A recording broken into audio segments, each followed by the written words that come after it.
Hello guys, तो आज हम सीखेंगे total 8 type of basic stitches. तो फर्स्ट है हमारा बैक स्टिच। तो सबसे पहले आपको पॉइंट ए से नीडल को बाहर लेकर आना है और पॉइंट बी से नीडल को वापस इंसर्ट कर देना है। थ्रेड को पुल करेंगे और एक शॉर्ट डिस्टेंस पे जो नीडल है उसे दोबारा बाहर लेकर आएंगे और बैक की तरफ उसको स्टिच कर देंगे। ध्यान रखिएगा जो स्टिच है वो पहले वाले स्टिच के नज़दीक होना चाहिए। अब फिर से आप अपनी नीडल को एक शॉर्ट डिस्टेंस पर ऊपर लेकर आइए और उसे बैक की तरफ स्टिच कीजिए। ध्यान रखिएगा जो आपका स्टिच है वो पुराने स्टिच के नज़दीक होना चाहिए, वहाँ कोई भी गैप नहीं होना चाहिए।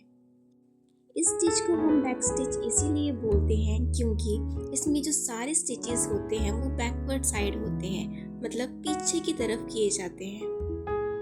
बैक स्टिच हमारी एम्ब्रॉयडरी का मोस्ट बेसिक स्टिच है जो हर एक डिज़ाइन में यूज़ होता है।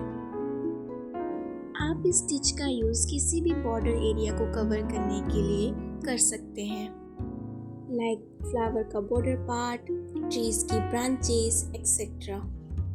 आप तब तक इस स्टिच का यूज़ करते जाएंगे जब तक आपका डिज़ाइन पूरा नहीं हो जाता। अब मैं इस प्रोसेस को स्पीड अप कर रही हूँ ताकि हम नेक्स्ट स्टिच की तरफ बढ़ सकें। तो हमारा नेक्स्ट स्टिच है चेन स्टिच। इसमें भी आपको नीडल को पहले ऊपर लेकर आना है, जिसको हम पॉइंट ए बोलेंगे, और पॉइंट ए से ही नीडल को वापस लेकर जाएंगे। ध्यान रखिएगा जो हमारा थ्रेड है उसे लूज रखना है। उसके बाद आप अपनी नीडल को एक शॉर्ट डिस्टेंस से ऊपर लेकर आएंगे और आपकी जो नीडल है वो लूप के बीच में से ही ऊपर आनी चाहिए। अब आप अपनी नीडल को बैक वहीं इंसर्ट कर दीजिए जहाँ से वो नीडल ऊपर आई थी। ध्यान रखिएगा इस बार भी आपको लूप क्रिएट करना है और अपनी नीडल को लूप के अंदर से बाहर लेकर आना है। अब आप अपनी नीडल को बैक वहीं इंसर्ट कर देंगे जहाँ से नीडल ऊपर आई थी और फिर से एक लूप क्रिएट करके थ्रेड को पुल करेंगे और थ्रेड को टाइट कर देंगे। जो आपका स्टिच है वो एक चेन की तरह दिखना चाहिए। आपको ऐसे ही प्रोसेस को रिपीट करते जाना है जब तक कि आपका डिज़ाइन कंप्लीट नहीं हो जाता। हम इस स्टिच का यूज़ बॉर्डर एरिया को कवर करने के लिए करते हैं और उस जगह करते हैं जहां हमें मिनिमल डिज़ाइन चाहिए होता है। तो अब हमारा नेक्स्ट स्टिच है स्टेम स्टिच। इसमें भी हम नीडल को पहले ऊपर लेकर आएंगे और पॉइंट बी की तरफ एक छोटा सा स्टिच करेंगे।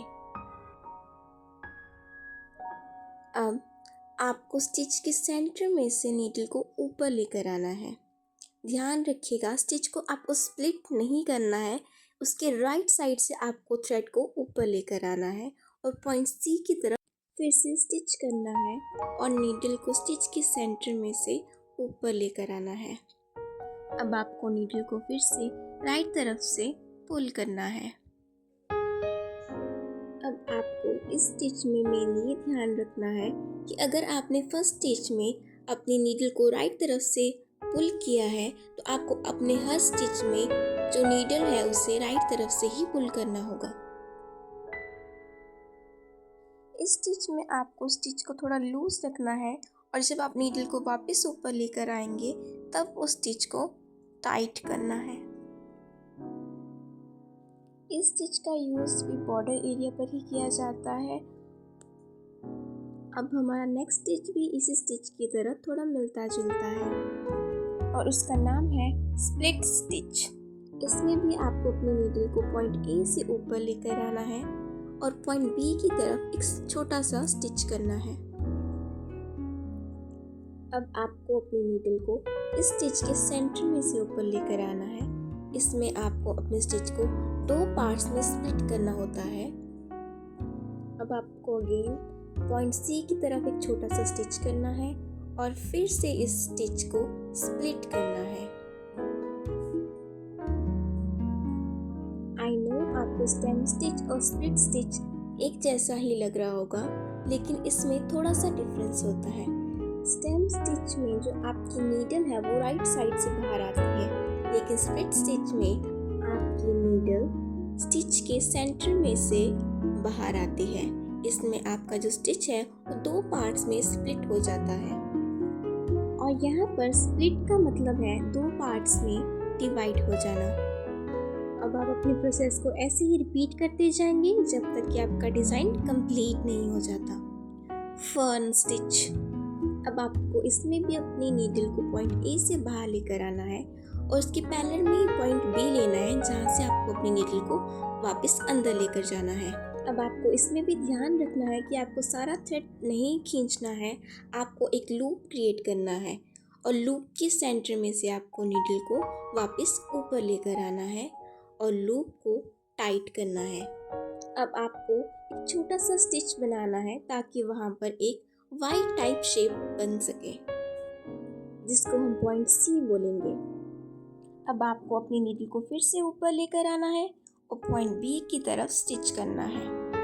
अब फिर से आपको ये ध्यान रखना है कि आपको सारा थ्रेड पुल नहीं करना है, आपको एक लूप क्रिएट करना है और अपनी नीडल को लूप के सेंटर में से पॉइंट सी से ऊपर लेकर आना है और फिर से आपको इस लूप को टाइट करना है और एक छोटा सा स्टिच करना है और वाइट टाइप शेप बनानी है। और आपको इसमें इस बात का खास ध्यान रखना है कि जब भी आप नीडल को पॉइंट ए से ऊपर लेकर आएँ तो पॉइंट सी के थोड़ा ऊपर होना चाहिए, लाइक उसके पैरेलल नहीं होना चाहिए। इस डिज़ाइन को आप रिपीट करते जाएंगे जब तक कि आपका डिज़ाइन कंप्लीट नहीं हो जाता। आप इस स्टिच में पर्ल्स को भी ऐड कर सकते हैं। आप इस डिज़ाइन में जब भी लूप बनाएं तो थ्रेड को लूज रखिए, इससे डिज़ाइन सुंदर बनता है और अट्रैक्टिव भी लगता है। अगर आपको इस स्टिच को समझने में थोड़ी परेशानी आ रही है तो आप वीडियो को स्लो डाउन करके देख सकते हैं। अब इस स्टिच के बाद हमारा जो नेक्स्ट स्टिच है उसका नाम है फिश बोन स्टिच। अब इस स्टिच में आपको 3 लाइन ड्रॉ करनी है और पॉइंट ए से आप नीडल को ऊपर लेकर आएंगे और उसके पैरेलल में ही पॉइंट बी लेंगे, जहाँ से आपको नीडल को वापस नीचे की तरफ खींचना है। इसमें भी आपको एक लूप क्रिएट करना है और लूप के सेंटर में से नीडल को वापस पुल करना है और पुल करने के बाद आप अपने स्टिच को टाइट करेंगे और उस स्टिच के पैरेलल में एक पॉइंट सी लेंगे, जहाँ से आपको नीडल को नीचे लेकर जाना है और फिर से एक लूप क्रिएट करना है और फिर से आपको लूप के सेंटर में से नीडल को खींचना है और लूप को टाइट करना है।